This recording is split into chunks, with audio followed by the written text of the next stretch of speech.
in a context of punishment for unbelievers, states, "Are you sure that God will not cause you to be swallowed up by the earth when it is turbulent?" It is permissible to interpret these surahs as evidence of the awareness of great faults within the earth and of a turbulent interior, parts of the recent developments in plate tectonics. Other surahs seem to refer to changing dimensions of continents. Next slide. In a context of creation, Surah 70, Ayah 30 says, "And the earth," here in the sense of continents, "moreover hath he expanded." Next slide. Surah 13, Ayah 41, in a context referring to the power of God, states, "See they not that we gradually reduce the continents?" And in Surah 13, Ayah 3, in the context of creation, we see, "And it is he who expanded the earth and set thereon mountains standing firm and rivers." The concept of change in the geographic dimensions of the continents is a very modern concept. Perhaps the most intriguing thoughts are from a hadith in Sahih Muslim, where Muhammad states, as one of the signs of the coming of the Day of Judgment, next slide, that Arab areas will return to being fertile and green and with rivers. The archaeological and geological evidence that they once were green and will become green again is less than a century old. I have been asked, could Muhammad personally have known these things? The answer of a cautious scientist is, it is not impossible, but it would require a very sophisticated awareness of natural history. The Middle East has been and still is one of the more earthquake-prone parts of the world. Oral tradition may have mentioned fractures opening during earthquakes, and certainly the earth trembles as if its interior were turbulent on such occasions. In summary, the Islamic texts can be divided into three categories related to the past, the present, and the future. References to the past are expanding and shrinking of the earth, fixing of the mountains, deriving moisture from the earth's interior, and description of the past climate of the Arabian Peninsula. References to the present are the presence of great faults, a turbulent earth interior, and changing dimensions of the continents. References to the future are predictions about the return of better climatic conditions to the Arabian Peninsula. What is the significance of these statements made 1400 years ago, long before the beginning of the new science of geology?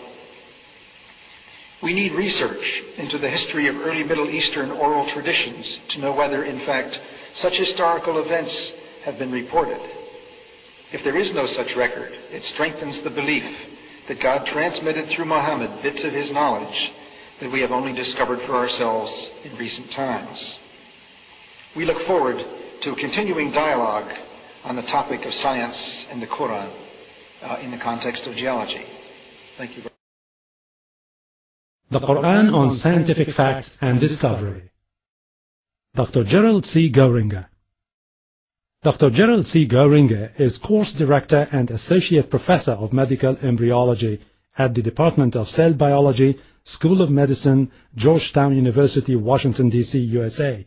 Former winner of 1989 the Golden Apple Award. Gerald C. Goeringer's Ph.D. is in Anatomy and Cell Biology. The final speaker from amongst these world-renowned scientists will now tell us, as all the others have, that the scientific knowledge that was only available to mankind in the last century or so is in complete harmony with the Qur'an. Mr. Chairman, eminent scholars, colleagues, friends, ladies and gentlemen, I'm delighted and honored to have this opportunity to be here before you and share some of these magnificent experiences with you. In this paper this morning, we attempt to briefly outline some of the milestones in the history of embryology by way of setting the stage for the analyses of most of the other speakers who will follow. Regarding many of the points we emphasize, you will recognize pertinent passages in the Holy Qur'an. Let us commence with a fundamental question of biological science, a question that has commanded the attention of scholars and scientists from the earliest recorded history through today. It is a question that is also documented in the Holy Qur'an. Simply put, it is, how does man develop? This question rings through the centuries, and the record of our attempts to answer it comprise much of the history of science in general.